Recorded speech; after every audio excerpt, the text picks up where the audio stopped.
Hello. Hi. Good afternoon, good evening, maybe good morning to someone else from the other side of the world.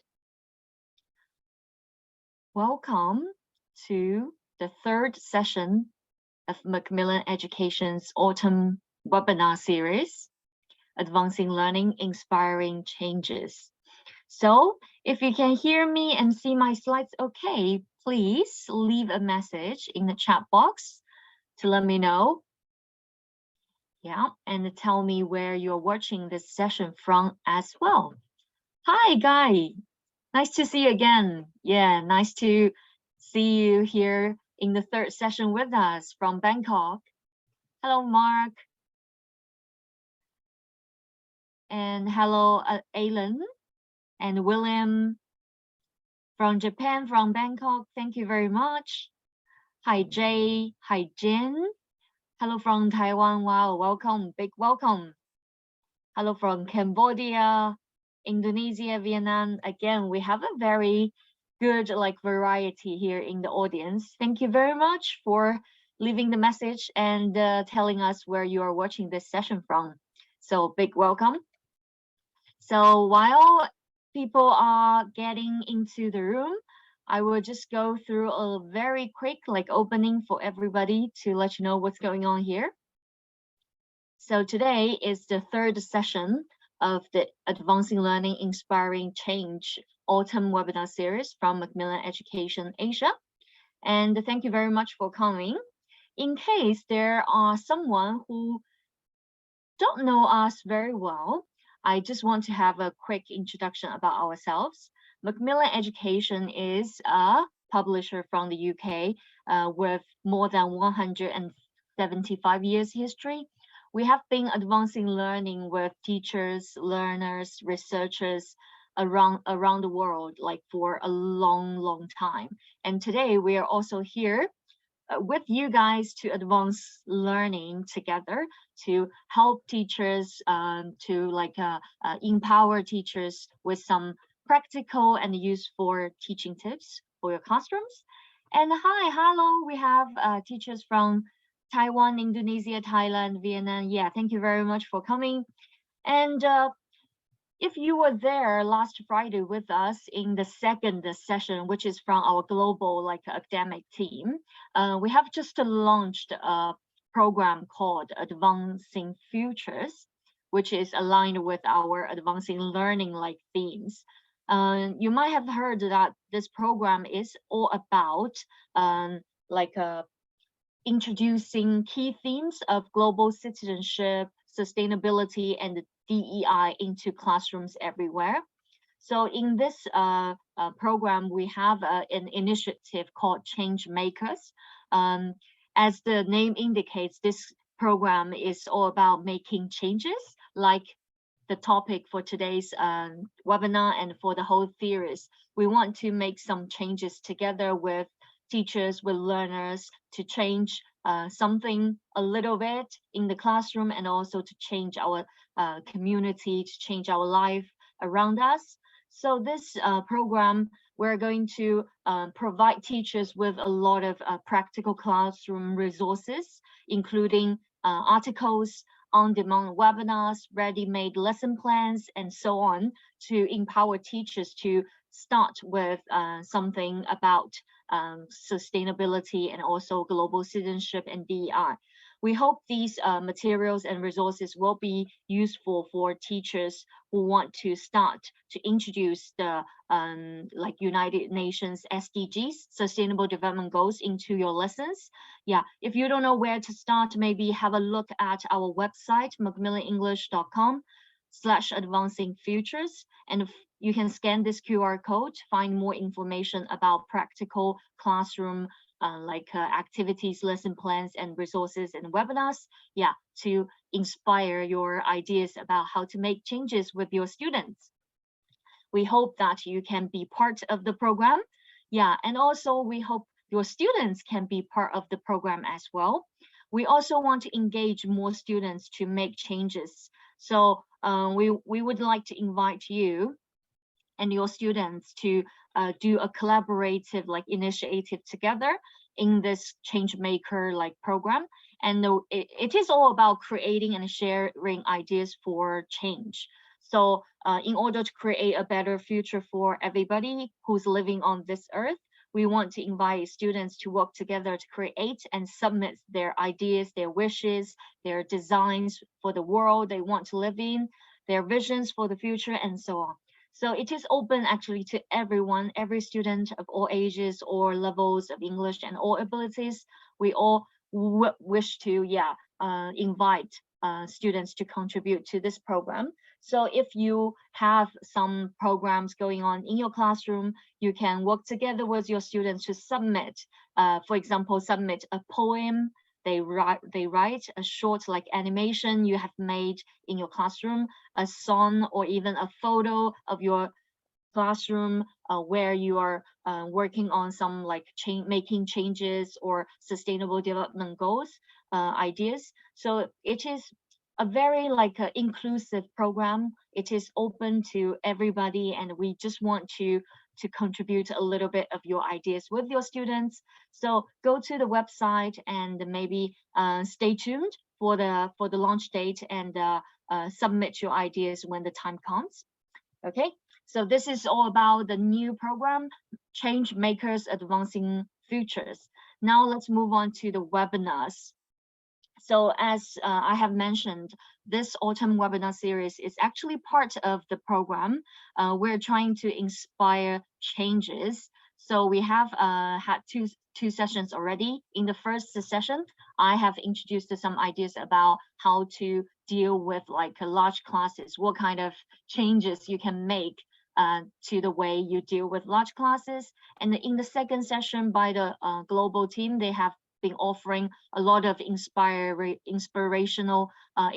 ideas of how to make changes. And today in the third session, it's all about how you can change the way you approach mixed ability classes.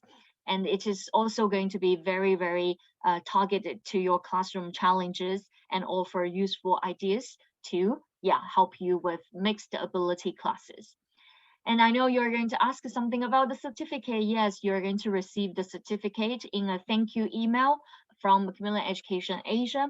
And together with the recording link, you will be able to review the webinar after as well. Okay, so be patient and do not forget to check your spam folder. Maybe it will arrive there as well. Okay, now without further ado, let me introduce you the topic for today. So it's about how you approach mixed ability classes and how you can better deal with different students in different levels and abilities. And today we have our privileged speaker, Derek Spafford from Macmillan Education Asia. He is the Regional Professional Development Manager for Macmillan Education Asia, and he will be the speaker and I'll be the host for you.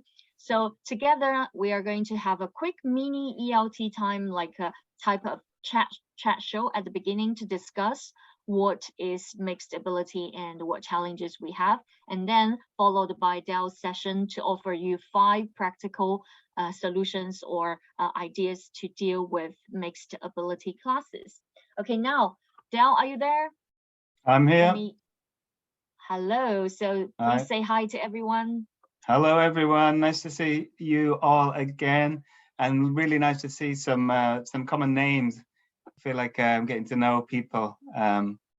It's great to see names that I recognize in these webinars. Yes, I think they have been waited for this session because we have been advertising from the beginning, and it's a very common challenge for a lot of teachers across Asia and also across everywhere from the world. So first of all, let's just start by have a quick chat about the topic before you jump into the solutions and activity ideas. So the first question would be, what is a mixed ability in the ELT classroom? What does it mean in your perspective? So when I first looked at this, I was kind of looking at it just in the point of view of mixed ability being the level of a student, from that perspective. So we would normally, you would normally placement test students. They take a very simple test at the start of a course, and it's usually grammar and vocabulary focused. And then they're put into a level, and then within that, there's a mix of the levels within that. But actually, when I was researching it, I think there's a lot, it goes a lot deeper than just the perceived English ability. There's a lot that goes into a mixed ability class. Level is obviously one of them, but I also think there's attitude to consider, and people's motivations might be different, which has definitely an effect on the way that the classroom runs and the mix of the abilities within the class because of that motivation. And then we have other things to consider, not just the English ability, but also the knowledge that students bring to the class. That could be cultural knowledge. It could be knowledge of the content that you're teaching. And then also, depending on the age group that you teach, a mixed ability class could be a mix of ages as well, because this definitely has an effect on an English language classroom. Think of an adult class where you've got maybe a 16-year-old working with a 40-year-old. There's a big generation gap, a big difference, and that might affect the ability for someone to be able to communicate effectively by not having a frame of reference. So there's many things that go into a mixed ability class, and I'd like to kind of discuss those areas rather than it just being a level-based thing, even though today I'm going to look at sort of adapting levels as well. But what do you think? Yeah, I think, yes, I totally agree with you, because level, like the English language level, might be the result of students like motivation, students learning like habits, their learning preference, and their, a lot of factors are going on in the way how they learn. And maybe the result is the mixed ability, like language levels in the ELT classroom. So when we think about what mixed ability class is, we need to dig a little deeper to think about the reasons, the factors that causes the mixed ability, so that we can maybe better like address the issues and solve the problems. Even down to like the nationality that you're teaching as well. Like, I think in my experience, our classes generally are homogenous in terms of, homogenous is right, isn't it? No, what's the word where they're not mixed together? I can't remember. There's two. Monolingual, right? Yeah, and homogenous is when they're all mixed together, right? So they're not homogenous; they're usually monolingual. So, in that case, it's not such a problem. But if you do have a mix of nationalities, the interference from the student's first language can also cause a problem. Thank you very much, Tiffany. I just kind of forgot that word for a moment. Very, very nice of you to remind me. And this can also have an effect on the mix of abilities, and then there's confidence and personality as well that brings it into it. So lots of reasons. Yes, and what about the challenges? We all know it's very challenging, but what kind of challenges they are actually causing the problems for both teachers and students in a mixed ability class, in terms of your experience and expertise? So I think, so certainly when I was a less experienced teacher, the challenges that you would definitely hear about, and also I would definitely moan about as well, of having a mixed ability class, would be just basically around classroom management, because often the classrooms are big, large classes that you mentioned on last week. So you're dealing with large classes and you're dealing with a mixed ability within those classes. So it would be classroom management, having to handle students that are dominant because they're strong students or perceived to be strong, against, and I wouldn't say weak students, I would say students who maybe are not as confident to participate. So Mhm. those kind of areas are a challenge to manage those areas. And obviously, planning lessons. So you want to plan lessons that meet the needs of all your learners. And if you've got a mix of ability, that becomes a bit more challenging. And how do you plan your lessons to make sure that everybody's taken into account without spending days planning a lesson? You know, it's kind of that would be a challenge, I think. And then Yeah. just getting to know your learners, you know, knowing what those strengths and weaknesses are of every individual learner is a challenge. It's like it's hard to do that. And I think we've talked about this in previous webinars and ELT times of conducting a really thorough needs analysis that is 360 degrees. It never stops, because you need to know exactly who your learners are to find out what the mix of ability is within the class, and then think of strategies to overcome them. So I would say there's a few challenges. What are your Yes, thoughts? exactly.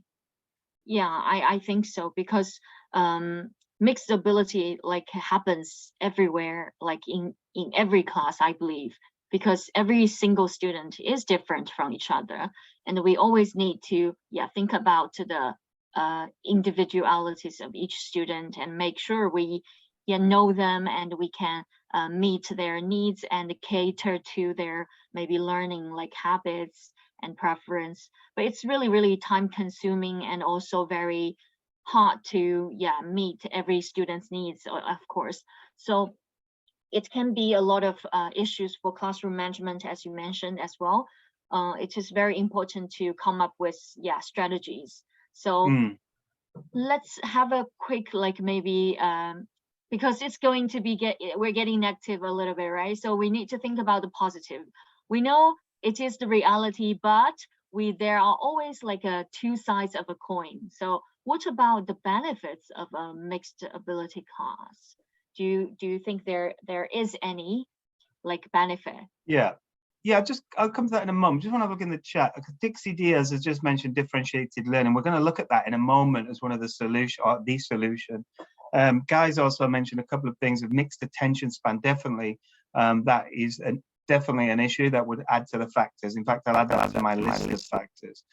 And needs analysis, yeah, they are time consuming, but I think just so important. And you can do them in a maybe we need to do a webinar on conducting needs analysis, because I think it is such an important area. And I'll try and bear that in mind, Guy, when we do look at ideas for needs analysis, to think about the time consumption that it does take. So the benefits you mentioned, well, you mentioned last week about large classes being interesting, and they're never boring, right? If you've got a large class, you've got loads of people that you can meet. And I love the way you turn things around to make them positive. I do apologize. To make them them positive. And I think the same with a mixed ability class. It's never boring. You're always you've always got something to think about. You've got something to challenge you. And I think within that challenge, you're going to develop. And the thing for me is that mixed ability classes give you loads of opportunities for professional development. You can pick an area within mixed ability and really try and get better at it. There's lots of opportunities there. They also promote 21st century skills. If you consider that, normally one of the solutions that we will look at is to group students, and I think everybody knows this, but to group students with strong and weak students, and maybe strong and weak. But we promote a cooperative learning environment and a communication within that. And I think these are really important real life skills that people have to deal with day in and day out. So they do allow for that. And the last thing, I think, because you've got students working together and helping each other, and understanding that they might not be the strongest in this area, but they might be good in this area, and this student's strong in this area, but not this area, and I can ask them to help me, and I can include everybody. There's a lot of inclusion and equity that goes on in a mixed ability class. And if you can foster that environment of helping each other, then you have a really positive learning environment. So I think those are my positives. Yeah, I think so. I do agree that the way we look at mixed ability is really the key to make it positive. If we only think about the negatives, the challenges, we will fall into that kind of trap and stop like thinking about the good part and the working on to improve it. But if we think about the positive parts and work on to reinforce that part and make that like the norms for the Yeah. big mixed ability class, I think that's going to be a lot more beneficial for the classroom. And now it's time for you to offer some practical ideas of how we can support our learners and also our teachers for addressing and dealing with mixed ability classes. All So right. I'm going to leave the stage to you. And just by the way, I want to remind everybody in the chat box that in the audience that you can use the Q&A like function to submit your questions, and feel free to comment in the chat box during Dell's session, and we will come back with a really quick Q&A at the end. So see you in a while. Up to you, Dell. Thank you very much, Super. All right, so yeah, as Super mentioned, I'm going to try and now offer you a couple of solutions to the challenge of mixed ability. So first of all, in the chat box, can you finish the sentence for me, please? I'm going to ask you to do a few things today in today's session. We're going to use some online tools to hopefully get your ideas and check your understanding. So the first one is just to use the chat box, and I'd like you to answer this. Oh, just follow this this sentence.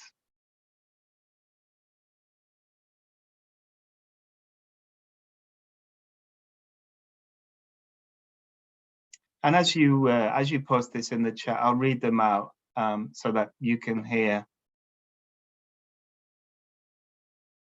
It's challenging and rewarding, Guy. Thank you very much. Tiffany says, an opportunity for students to collaborate and learn together. Now, I know you can read the chat yourself, but I'm going to read this out because this is one of the things that we can do with mixed ability is provide listening and reading at the same time. A group of mixed ability students, diversity, says Mohammed. Marvin says a class that is inclusive.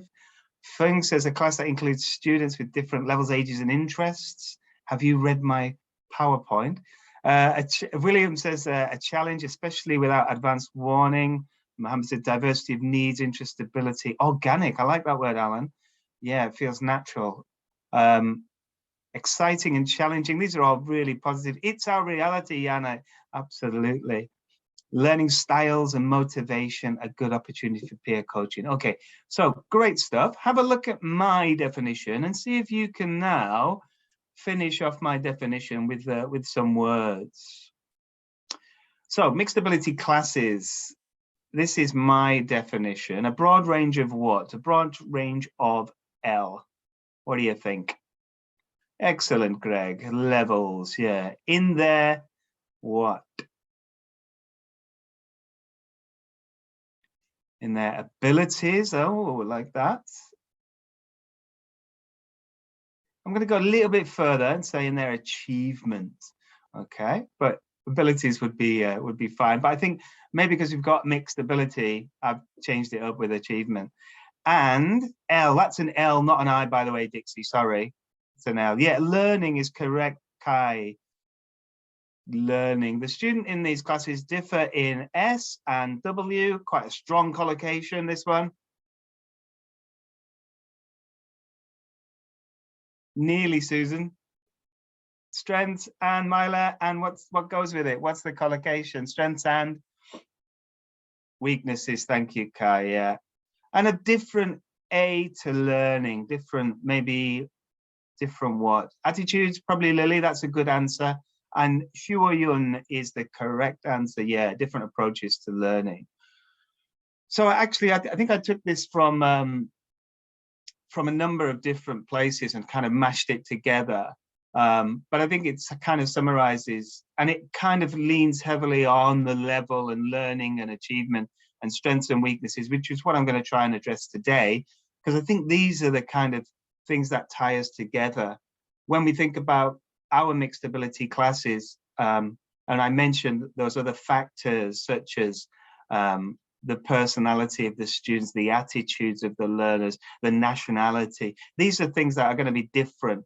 But one thing that is always the same, I would think, is that the levels are definitely different. And as I think was mentioned, it is our reality. I can't remember who mentioned it, but it's definitely the case. So what I'd like you to do now is we're just going to do a little survey here. I'd like you to go to mentimeter.com, please, and tell me if you are teaching mixed ability classes or not, or you're not currently teaching. So can you scan the QR code or click on the link in the chat function, or go to menti.com and use the code which is on the slide, and give us your thoughts. I'll leave this up just for a moment, and then I'll transfer over to the presentation. In fact, I'll transfer now. Whoops. There we go. Okay, we're moving.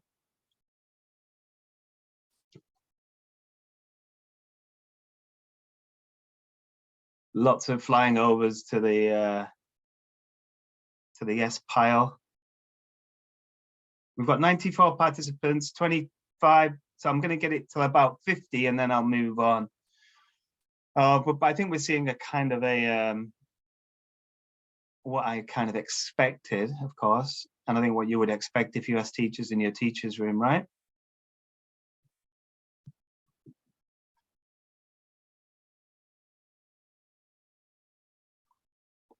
And this is definitely backed up by our own research. When we ask you for your thoughts on your teaching practice at the moment, what are the challenges that you have?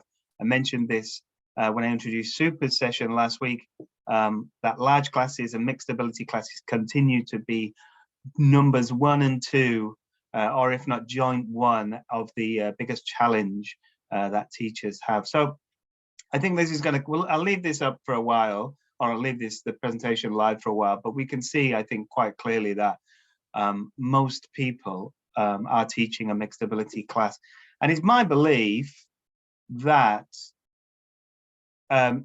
whatever class you teach, whether your class is streamed or not, your class is going to be a mixed ability class. It doesn't, whatever class we have will be mixed ability. Not everybody's going to be exactly the same. It's not going to be the case in anything that we do. And it definitely isn't the case in teaching. So I feel we need to change our thoughts about mixed ability. We can still see it as being a challenge, but something that is natural, something that is always going to be there. So therefore, something that we should embrace as a way of developing. So how are we going to do it? Well, mentioned earlier by Dixie, I think it was Dixie who mentioned this word, differentiation. So here's a little definition of differentiation. And again, doing my little bit of research, or quite a lot of research, I should say. I read a really good article by Adrian Tennant, who's an author in the ETP. And he says, basically, it's this. So it's what we do to help our students' individual differences in the classroom, all right? And I'm going to give you some ideas about how we can do this. Now, we can do this, I think, and again, all from what my studies show, in 4 different ways. So we can differentiate, we can change the way we do things in terms of the content that we provide, okay? So if you think about the input that you give to students, maybe the content would be a reading text or a listening text, and you might differentiate, you might change this content by asking students to do more or less in terms of the questions that you want them to answer. You might provide some students with a picture dictionary if it's young learners, so that they can navigate the text. Or if it's adult learners, you might provide them with a glossary of words or a dictionary that they can use to help them, again, navigate through this text. We can differentiate the process. So if the content is what we give the students, the process is how we go about doing things in the classroom. I think it's also linked a little bit to the students' learning preferences. And this could include providing a script, for example, if you're doing a listening activity, or vice versa. If you're doing a reading activity, you could have students listen to the reading activity at the same time while they read, depending on how your students like to learn. And the key word, again, I think that's going to come up is choice. The students should be given a choice, although that's a little bit dangerous sometimes, because if you gave the students a choice of something challenging or something easy, it's more likely they're going to choose the easy activity, even though you might believe that they should be doing a challenging activity. So choice is good, but you might need to sort of push the choice on learners a little bit. We can differentiate the product. So the product is what shows us that, what shows us what the students have learned. So that how do they demonstrate what they have learned in the classroom? So if it's a project, for example, they can decide on how they would demonstrate the final product of that project. If it is a reading activity, how do they show? How do they demonstrate their learning? Are they going to answer some questions? Are they going to write a summary? And I'll give you some ideas about how the product can be linked to thinking skills, and how we can develop higher order and lower order thinking skills by choosing what product we get from a text. And we can also differentiate by thinking about the learning environment. So this talks about what I think a lot of people mention when we talk about mixed ability is grouping students, putting them in different groups depending on the task that they're doing, depending on the level of the learners. But we can also think about the way we set up the classroom.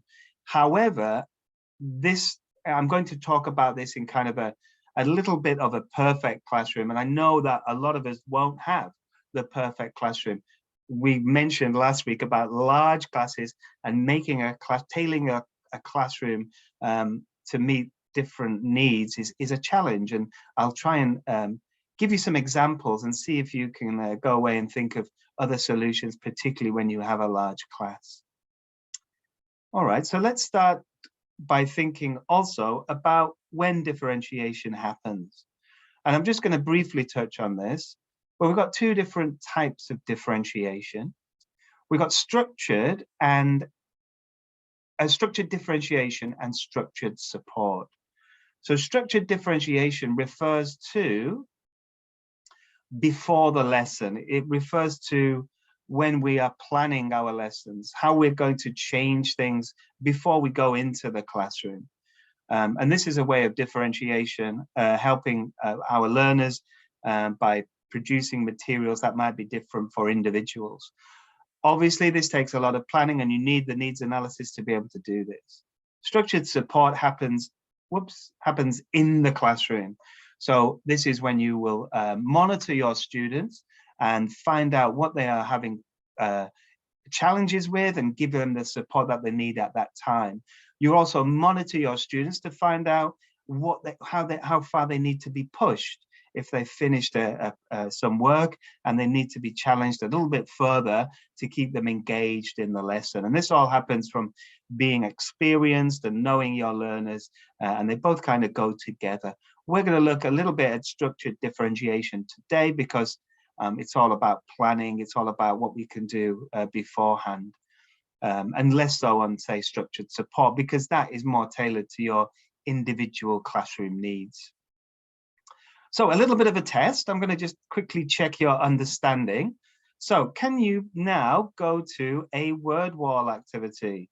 I'm going to give you a little test about your understanding. I'll put this in the chat. Just give me a second.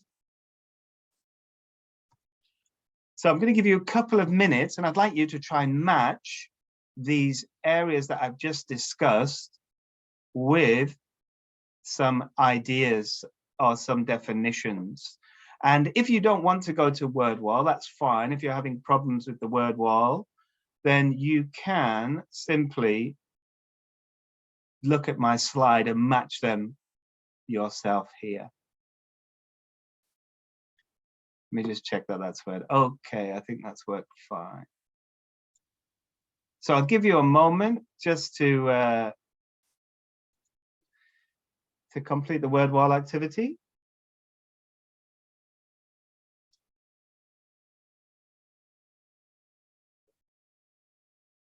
Let me just pull that into my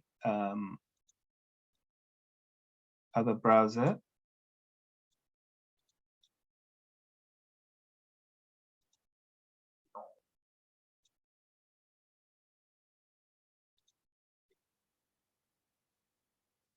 Okay, I've got 4 students already have completed it.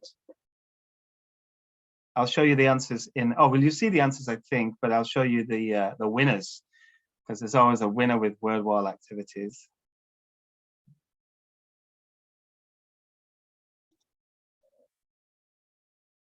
And again, I'll wait till we get up to a good little number. Marvin's got 4 out of 6. So check, Marvin, check on the PowerPoint and see which one you may think you might have stumbled upon.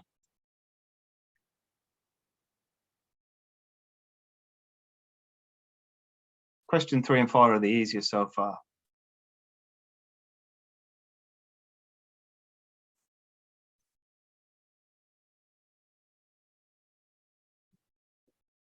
Okay, I'll give you 20 more seconds.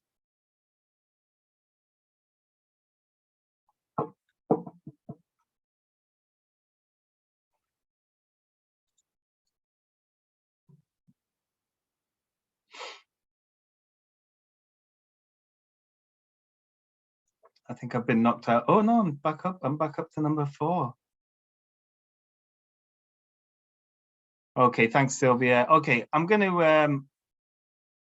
give you, do you want more time? I'll give you 10 more seconds. Because we are going to check on the PowerPoint anyway, and it's just a bit of fun.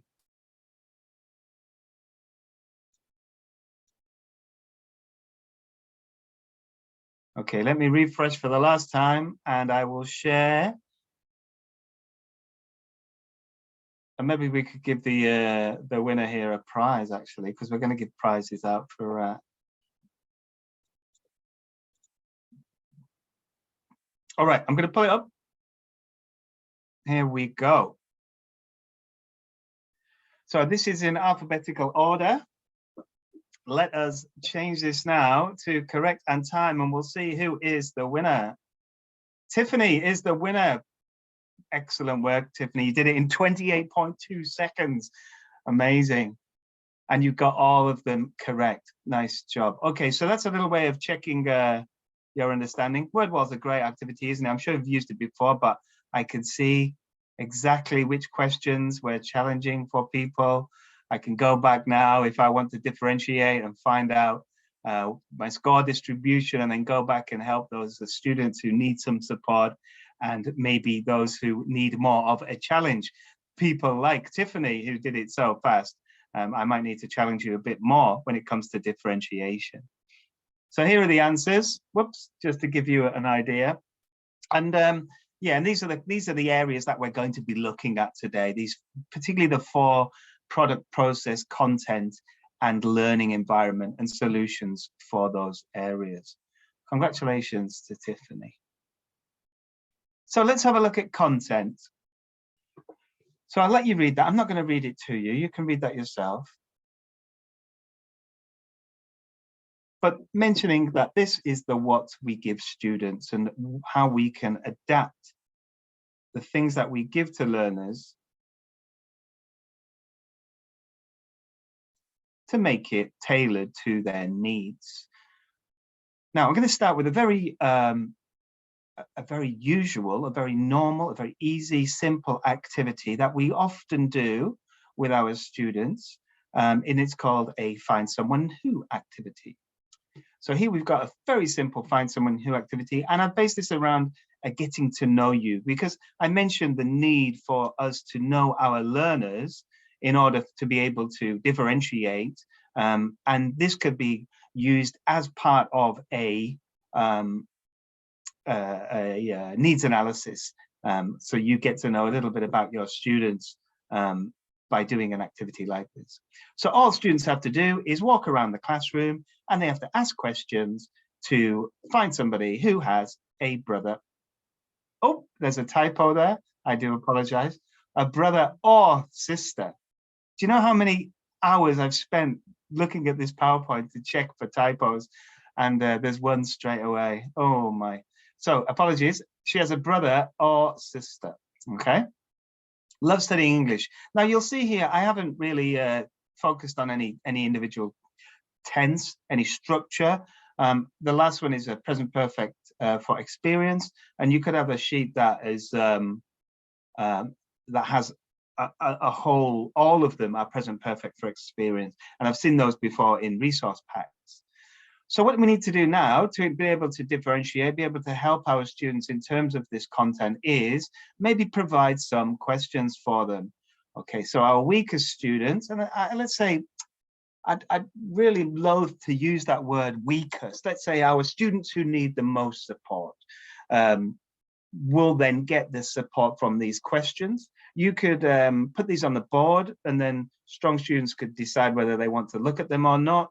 And our students who need the most support can also do the same. They may know some of the questions, but not all of them. And they can go around and ask these questions and complete the task that we want everybody to achieve. Okay. If we want to make this a little bit more challenging, what can we do? Well, we can increase the content. And we can do that simply by changing or by adding to our document. So here we've got the same document, but with some gaps here now. So when a student comes to you, teacher, finished, teacher, finished, you can then go, well, you haven't, because there are 4 lines here, and I want you now to write your own questions. Go away, write your own questions, then go and find 4 other people, and you can then give those students who have finished quickly a bit more of a challenge and stop those areas of classroom management that come from that. You can then, from that, even differentiate a little bit more by providing another column which requires some more information. So they have to even ask more questions now. And again, to help those students that need more support, you can provide the questions for that as well. So you're thinking about the content, you're thinking about what needs to be done is just this area here. If you can see my mouse, yes, you can now. Yeah, okay. What needs to be done is this, but what can be done extra is all of this as well. But it doesn't need to be. This is our outcome. This is what we want to get. And this is just extra and will help us. And if we can give the support to those students who need more support, and also give the challenge to our stronger students, we're differentiating both up and down. Another common way of differentiating content, looking at the a student's book or a typical student's book or any kind of vocabulary activity will have something like this, right, where you have to match. Now, I've taken this from a student's book just to give you an example. However, when we think about how we're going to give this out to our students, it would be a challenge to do this using an actual course book, because you need to take everybody's course book in and physically change the course book, which you can't do. This is, I'm using an example from a course book to show you how you can do it if you're giving supplementary activities. So here we have a matching activity. There are 10 gaps and there are 10 words. All right, so how do we make this more of a challenge? Well, what we can do with an activity where you're matching vocabulary is obviously to give them more words that they can select from. All right, be careful that you don't have words that can be fit into the same gap. So you need to check it quite thoroughly so that you're not confusing learners, but you're at the same time, you're giving them a little bit more of a challenge when it comes to it. And to make it even more of a challenge is to not give them any words at all, and then add the words incrementally when students think they've got the answer. And this is another way of doing that. And as I said, the course book I'm using is just for an example of the task. But if you're preparing these tasks bespoke for your learners, then you can start thinking about maybe start with this and then go to this and then finish with this, so that you're actually giving them a really nice challenge.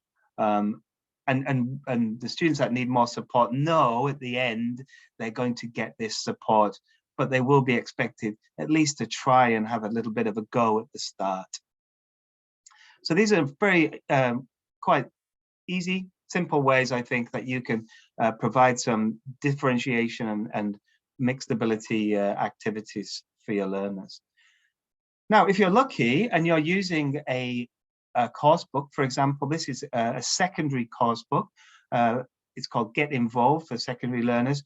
The authors have already provided you with activities that fit different support needs of your learners. So here you'll see in our Teachers Resource Center, we have grammar sheets, we have vocabulary, reading and writing. And within that, there are 3 different sheets. We've got basic, standard and higher. So here's an example of a basic grammar activity or a part of a worksheet. And here you will see a standard activity.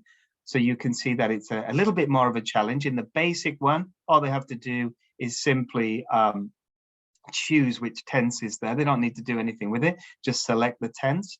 With the standard, they have to actually decide which sentence is correct or not, and then make a change. And then in the higher, they have to choose the correct verb and then decide what verb form it goes into, and to make that choice.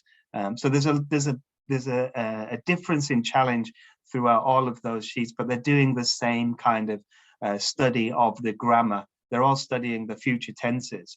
And you can give these out to students depending on whether you believe they need a challenge or whether they can choose which one they want to do depending on how they're feeling that day. So this is a really nice way, and it's already done for you, so you don't need to worry about making up or doing any extra preparation. Let's move on to process now. So you can differentiate the process of how you do something and how students understand the content. And as I said, we're going to support thinking skills as well. So with process, we've got here a reading lesson. This is from an young adult course called Speak Your Mind. And a lot of our reading activities nowadays that you will see are not just reading activities. And this is a really great thing, I think. You'll notice, those with eagle eyes will notice that there's an icon here which says reading skill.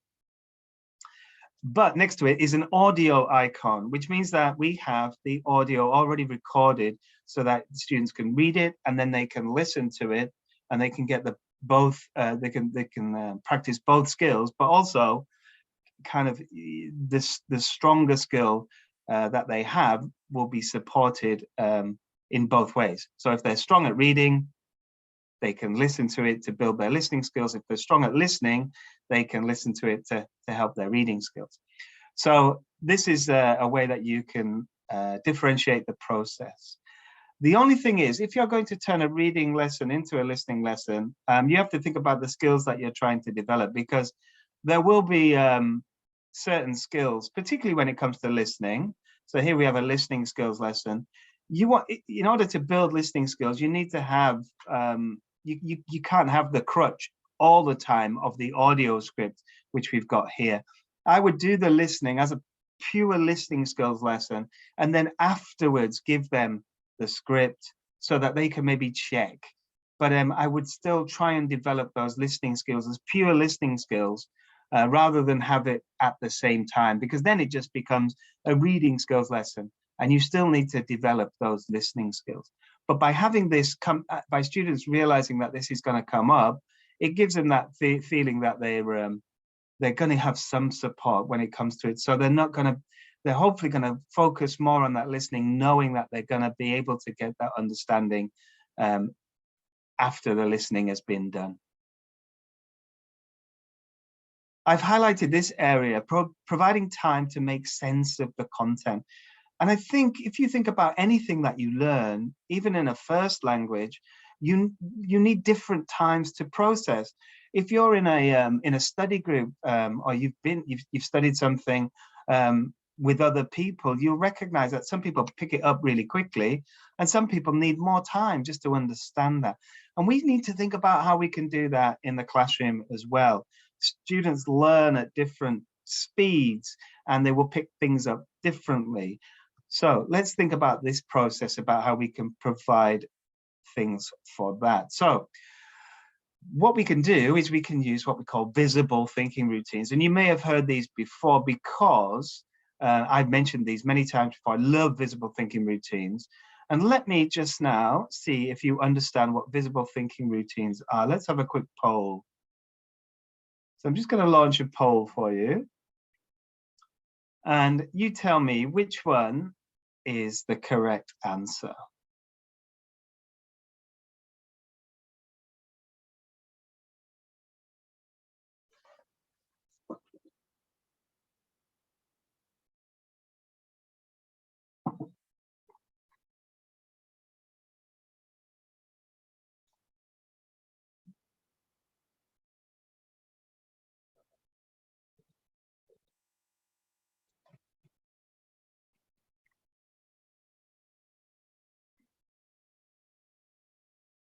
And I'm going to let this just run for a couple more seconds, because I think we're getting quite a clear idea of the answer.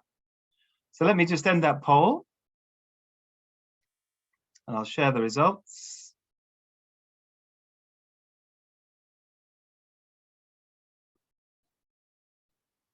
Am I sharing the results? So if I think you can see the results, but I can't see it on my screen. But yeah, 78% of you said the correct answer, which is simple routines to get students thinking about a topic. Yeah, obviously they are. I like that 4% of you said that they're simple routines to help students look more beautiful. That's kind of nice. Maybe they should maybe be a visible thinking routine to make teachers look more beautiful. But anyway, I digress. Simple routines to get students thinking about a topic. And that's what we're looking at, aren't we? We want to give students time to process what they're going to be studying. So maybe before they look at something, here's a simple visible thinking routine. Does anybody know what we call this one? Just looking at these images. Oops, there's the first one. We've got see, we've got think, and we've got wonder. So this is a very common visible, a very common visible thinking routine, where we ask students to look at something, usually an image, and we get them to tell us what they can see, tell us what they think about that image, and tell us what they wonder about that image. This could be looking at a person as well. It could be, there's many different ways that we can adapt this. But here's something that I've done with students before. You'll see today that every, a lot of, particularly our lovely Macmillan course books, here we've got Language Hub. This is an adult course. Every unit starts with what we call a unit opener, with these beautiful images that give us some something to think about. But if we just say to the students, tell us some vocab that you can see in the picture, what can you see? It's kind of dull. It's kind of not that interesting to ask students this every single time. So let's use these images. So what can you see? So we're asking the students, what can you see? And they'll be saying, I can see, well, why don't you tell me, what can you see? Tell me in the chat, what can you see?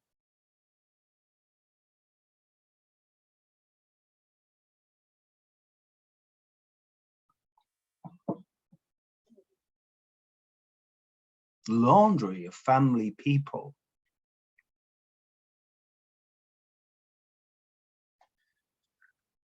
Nice, yeah, Greg's gone, aired up, chatting, meeting, having conversations, yeah. So these are kind of, so we're building up vocabulary, and I might then, I think Han has just mentioned Japanese, so the neighborhood as well. So I might, as a teacher, need to provide some support, some scaffolding, some questions. Yeah, so what can you see? I can see 3 women. What are they wearing? What are they, where are they? They're in the neighborhood. What can you see above them? What are they talking about? Where is it? Which city is it in? Is it in it? And all these questions, and trying to build up more from the learners. Then I'd ask, what do you think? So what do you think they are talking about? What do you think they're going to do next? Do you think they have a problem? Do you think they're trying to solve it? Do you think it's a morning or evening? And I'm going to ask all these questions to get these ideas out of my students. I'm going to give them time first to do it themselves, and then I'm going to ask these questions to try and get more out of them.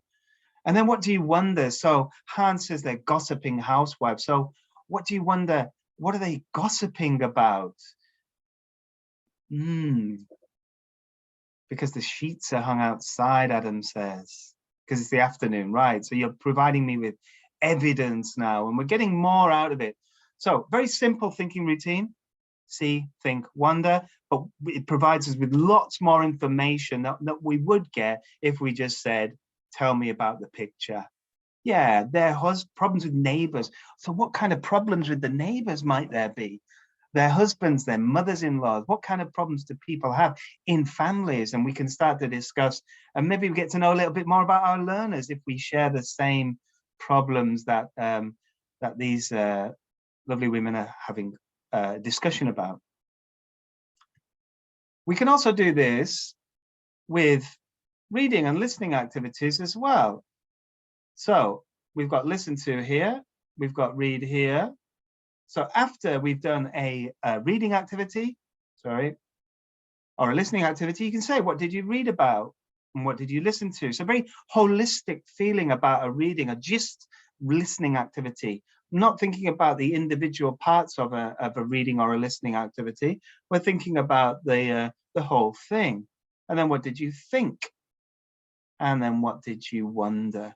And again, so just building up these little simple routines that provide students with a lot more to process the text or the input that they receive. Now, these come from the Project Zero website, which is from Harvard University. There's loads of these thinking routines, and I really recommend that you go and have a look at them. I'll put the link actually into the chat for you to the Harvard website. Hang on.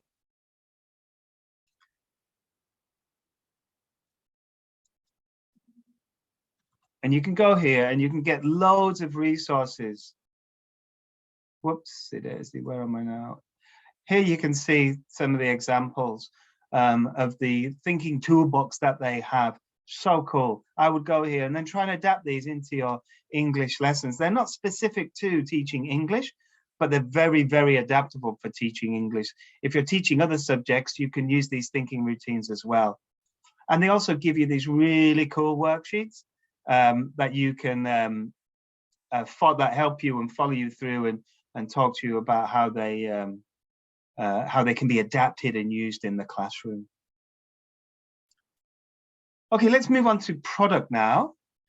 So we've done content, we've done the process. Now let's think about the product. How can we differentiate and demonstrate learning in different ways, depending on the level and abilities of our learners? So anybody recognize this triangle? You will have seen this, I'm sure, many times. If you've been to see a webinar before, they see it, this triangle is always there. First person to tell me wins. There we go, Landin. Thank you very much. It's Bloom, isn't it? Yeah, Bloom's taxonomy, Adam. Thank you. Starts with remember. What comes next? It's very popular, Dixie, isn't it? Yeah, but it's very useful. Understand. Thank you, Adam. What's next? No Googling. Can if you want. Apply, analyze. Thank you. Chitta's got the top one. Evaluate, landing, yeah, and create. Thank you so much. Yeah. So this is our Bloom's taxonomy. Different levels of thinking skills, from lower order thinking to higher order thinking. And I don't think we need to consider lower being less than. It's just there's not really a hierarchy here, as the way that I see it. In order to apply, for example, you need to do the understand and remember. You need to do that hard work. But potentially remembering and understanding is a little bit easier for us to do before we then go on to evaluating and analyzing. So here is a question staircase that we can adapt for our Bloom's taxonomy. 1 second. I just got lost with my PowerPoint. So you can see at the bottom, we have remember. So remember, we can ask questions such as who, what, when, where, identify, give me the name. So these remember questions, if we're doing an activity, if it's something that requires some comprehension, skills-based activity, we can use these questions and pretty much be sure that our students that need the most support will be able to answer these questions and demonstrate that they have some level of understanding of the text, or if it is a text, I'm going to show you a text in a moment, by answering these questions. Moving up through the staircase, we go to understand, and now we're asking questions about why or how, sequence something, order something, match it. So the level of challenge becomes a little bit more. And students have to use different thinking skills in order to do this. We can provide this progression to our learners through these questions. We can then move on to apply, put ourselves into the situation. And particularly if you're teaching storytelling, which I'm going to show you a little story in a moment, this is really effective because we can pick a character and choose for how we would feel if we were that character. We then go into analyze, so classifying words, maybe putting words to different characters, showing how they're related within a story. Evaluating, talking about what we liked and why we liked it and why we didn't like it. Maybe even thinking about a similar story in our own language, and evaluating the two and thinking about how that goes together. And then create. So we can do lots of things with create. In fact, create's got 3 different ideas.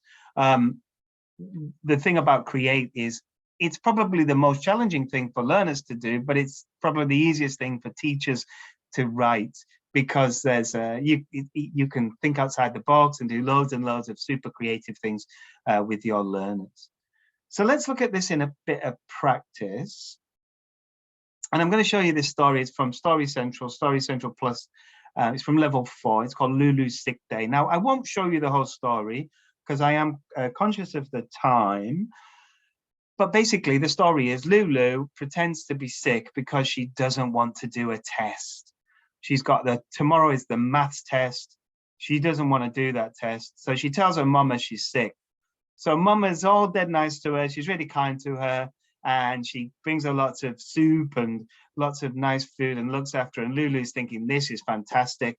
And then mama brings in the doctor, and the doctor brings out a needle, and she's going to give Lulu a shot, not a vaccination, some kind of medicine. And Lulu sees the needle and realizes she doesn't want to get a needle.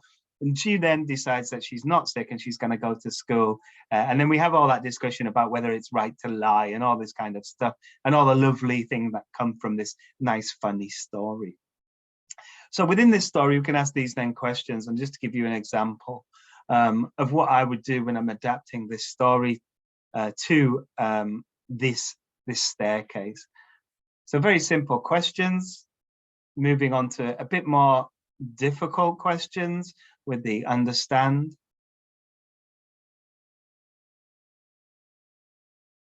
And then we have putting yourself. What would you do if you were Lulu? Would you lie? How would you feel if you were Lulu's mom? And how would you feel if this happened to you? Do you think the doctor was really going to give her an injection because she wasn't sick, and the doctor must have known she wasn't sick. So maybe he was just scaring her. Analyzing the language. So as I said, you can match the vocabulary to the different people. This shows a really deep understanding of the text that you can then, they could then even write sentences, their own sentences, using these words and vocabulary items. Evaluating, as I mentioned, what did you like, what didn't you like, write a summary, give your opinion. And then finishing with 2 simple ideas for create. So using these staircases of questioning, of task, you can decide which students could do the create, for example. They might be able to go straight from the remember, understand, jump all the way to create. Or you might want to select students to do 1 from the lower order thinking skills and 1 from the higher order thinking skills, and have students decide and choose, or put students to work together, which is what we're going to come to in our final part, which is all about the learning environment. So the learning environment is changing the way we deliver the content and thinking about groupings. So I'll let you read that for a moment.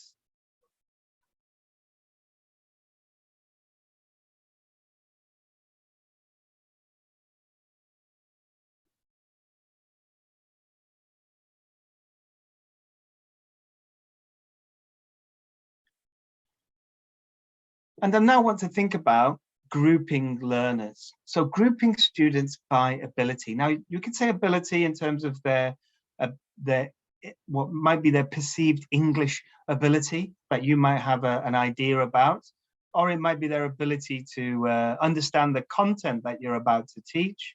And we can look at those different factors within mixed ability here. It might be their ability to work together in groups. It might be their ability to lead a group. So somebody who doesn't have the language skills, but does have the personality to bring a group together, you might be thinking about that. So what we're going to look at is the advantages and the disadvantages.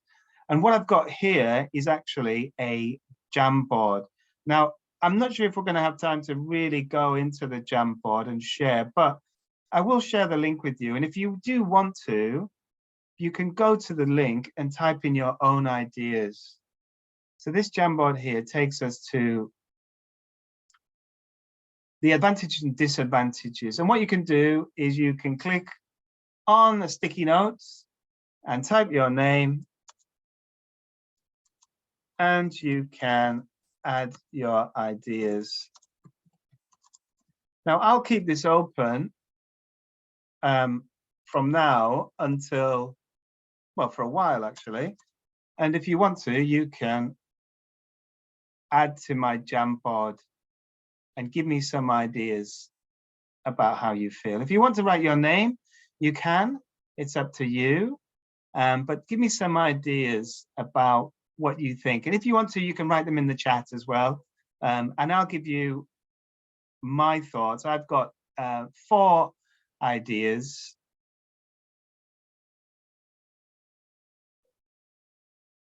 For each, for the advantages and disadvantages. So I tell you what, let me just look at the time. Hang on a moment. All right. We're a little bit pushed for time, but I can keep this open. And while you're doing that in the background, you will then see me go back to my PowerPoint and give you some ideas. So the disadvantages and the advantages of grouping students, from what I've looked at, and I think from my own experience, one of the advantages that you can really pace the lesson. Okay, you can have students working at different paces and at different speeds, so that you can really allow those students who need more time to have more time, and those students who are going to finish quickly, you can give them something else to do. So you really customize the pace of how the lesson's going to go. Here we've got, we're looking at the structured support, differentiated support, and structured support with the custom instruction. So you can really hone in on those learners who might need a bit more help on how to do the activity themselves, and other students can be left alone to get on with it by themselves, and you can really hone in on that. It really highlights the needs, and this is another way of you adding to that needs analysis. So by monitoring those students, you really get to find out who needs the support and who doesn't. And this is a key element of grouping students. It depends on how you group the students, of course. I mentioned before, if you're going to group them by perceived language ability or perceived leadership skills or personalities or ages, it depends on how you do it. And it makes the classes a bit smaller. So if you do have a large class, by putting students into groups, you can sort of make it and have people, as Super mentioned last time, give them roles to within those groups. You can really make it a bit smaller. Yeah, so you have 5 small classes in one large class. I think the dangers or the disadvantages are it could be discriminatory. You might need to know your classroom very well in order to make sure that you don't put students in the same groups every single time, that you're mixing them up to some extent and you're not discriminating against students who need support all the time and putting them in one group. I think you wouldn't know that from your class, though. It would be quite cruel to do that. It might be subjective. You might not have all the information you need in order to put students into the groups that they need to be in. So you need to make sure that you're making objective choices. You don't want to label learners as well. You don't want to put the weak group here and the strong group here. You don't want to do that. That's going to make it, again, a little bit, it's not going to be good for the students' self-esteem when it comes to being labeled.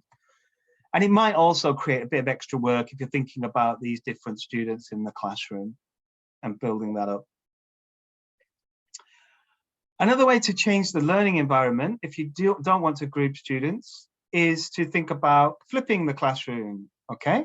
So flipping the classroom is giving students the work to do for homework, but really well-structured homework that is then checked in the classroom and then gives the teacher and the students more time to engage with the content. So say, for example, a reading text, you could give that for homework. You make sure that you give them tasks to check the understanding when they come back. And it does take a bit of practice. Now, we've got some step-by-step support here. So step 1 is you would select the content that you want students to do outside of the classroom. You would then get the students to do this at home. You would then check the understanding when they come back into the classroom. This is the next stage. The students would then practice what they've learned outside of the classroom, and you would provide them with the support that they need while they're doing that. Now, I've got this step-by-step guide to the flipped classroom. Let me just see if I can put that into the chat to share that with you. Ah, there we go. I can do that. So this instant guide will hopefully give you some support when you come to flip the classroom. The key when flipping the classroom is to train your learners. It's not just do this at home and we will practice it when you come back to the classroom. You have to do these stages. You have to check the understanding. You have to make sure everybody has done it. It's kind of collective. Students have to be accountable to make sure that they do this piece of homework so that you can then go forward in the classroom and really practice and use that time effectively. And once you've trained the students, it's not going to work the first time, maybe not the second time, but once you've trained the students and shown them how useful and important it is, you'll start to then really have a better way of engaging your learners, because your weaker students will be able to listen if it's a listening, be able to watch the presentation if it's a presentation, be able to read it 2 or 3 times. They will come with the same understanding that the stronger students have. So it gives them a real opportunity to do things over and over again and get a better understanding. And we're lucky that within Gateway to the World, we've got these wonderful flipped classroom approaches. So you will see at the top here, there's a flipped classroom video. And we have these lovely grammar presentations. So grammar is presented inductively during a text or a listening. Grammar's then practiced. And then we have this consolidation through these videos. So we have these really cool, we've got 4 types of flipped classroom videos that support our learners. We've got these grammar gurus, which are students of the same age. We've got these lovely handwriting animations. We've got Grammar with Dave. Dave's the author who's kind of teaching them grammar. And then these cut out animations that explain the grammar too. Now you can make these yourself if you wanted to, or you can find other videos on YouTube if you don't have access to this, or you can find, you can give them the reading that's in the book that you're using, or any give them something to do outside of the classroom, but make sure you check that understanding when they come back. What's great about these videos though is that there's worksheets that go with them that support that understanding. I've got a little bit of homework for you if you want to do it. I've got these differentiation ideas that I've presented to you. I'm going to put into this this Google Doc. If you want to go to this Google Doc, let me just pull up my PowerPoint and I'll share the link with you. You can add your own ideas similar to the Jamboard idea and give me some more solutions. Where's my homework slide? 1 second.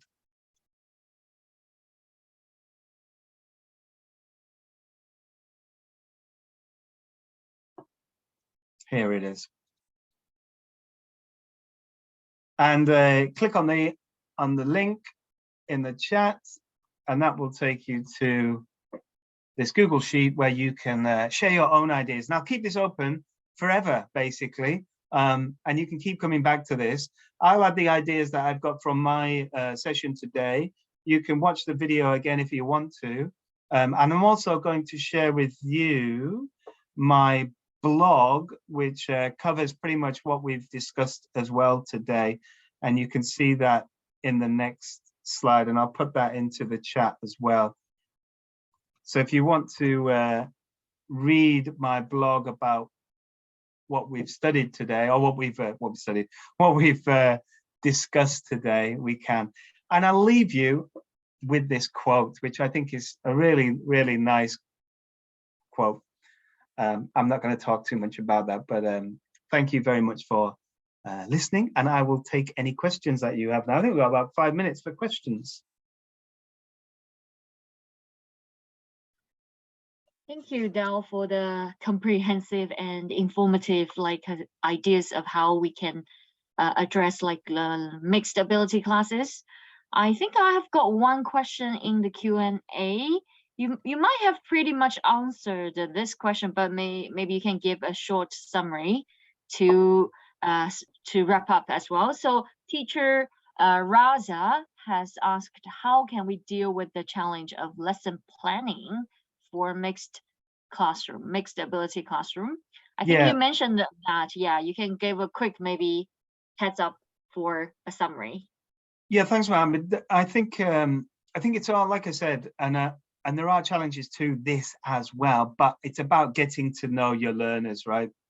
And being able to, I think, target. It's not about creating a different lesson for every individual student. It's impossible for us to do that, but certainly to think about within each task that we're going to try and, or activity that we're going to do in the classroom, how can we make it just a little bit, how can we provide more support from our students, and how can we provide a little bit more of a challenge for our stronger students?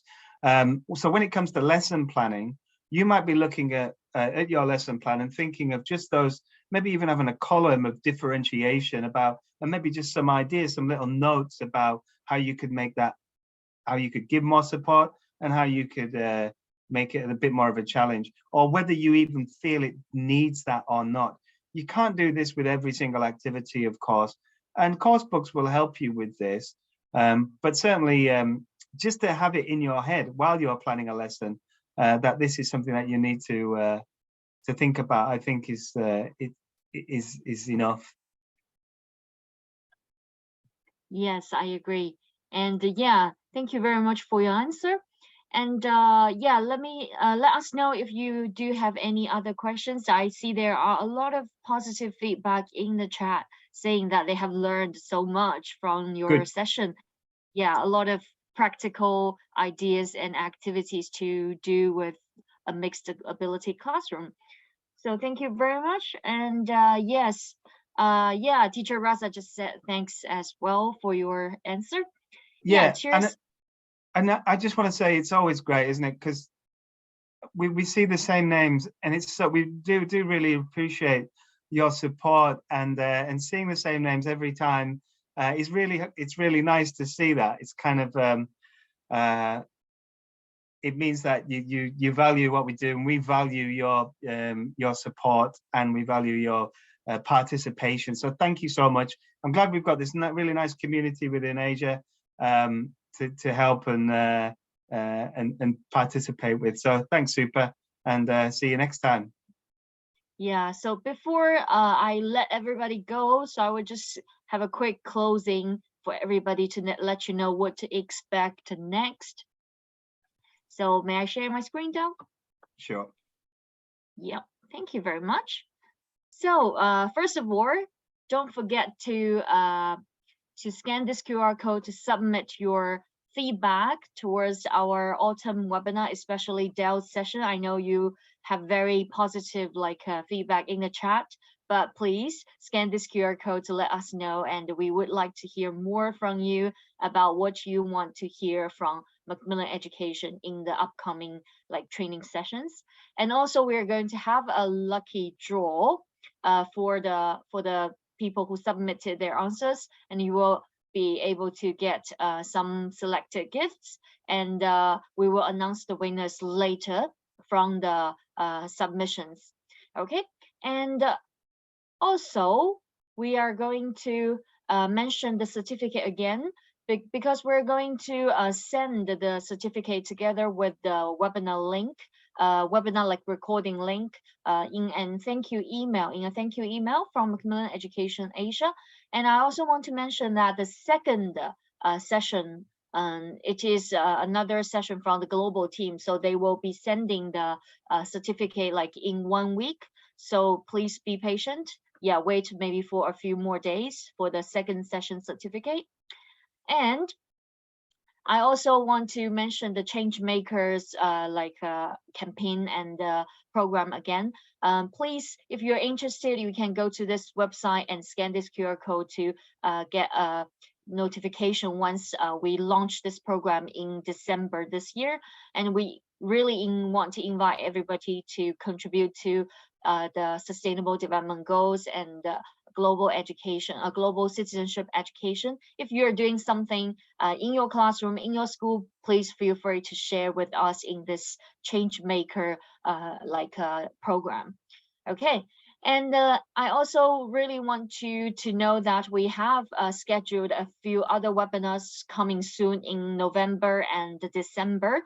We have a session focusing on wellness on Friday, the 4th November. Yeah, and also another session about storytelling in November on the 18th. And in December, we have our teenager session about how to manage their emotions. And also we have our regional ELT talk show series coming in November and December as well. So please stay tuned and follow us on Facebook or WeChat to get more information about these upcoming webinars and the sessions. Super. Yep. Sorry, can you share the link for the survey, please? You didn't share it in the chat. Yes, wait a second. Otherwise, they can't get the feedback, and then there's no lucky draw. Sure. Just 1 second.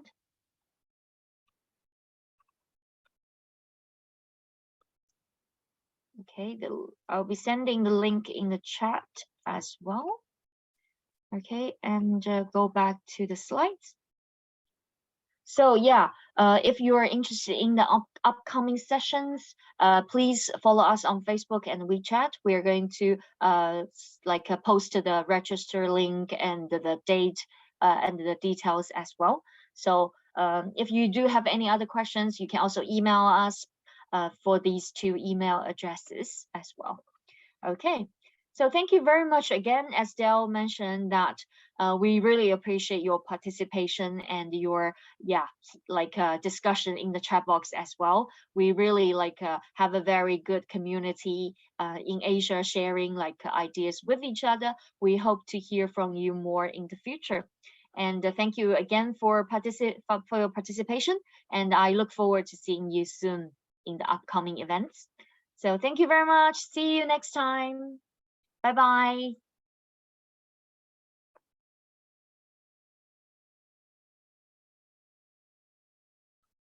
Yeah, bye. Thank you very much. Yeah. So the link of the survey is in the chat box. So please, yeah, don't forget to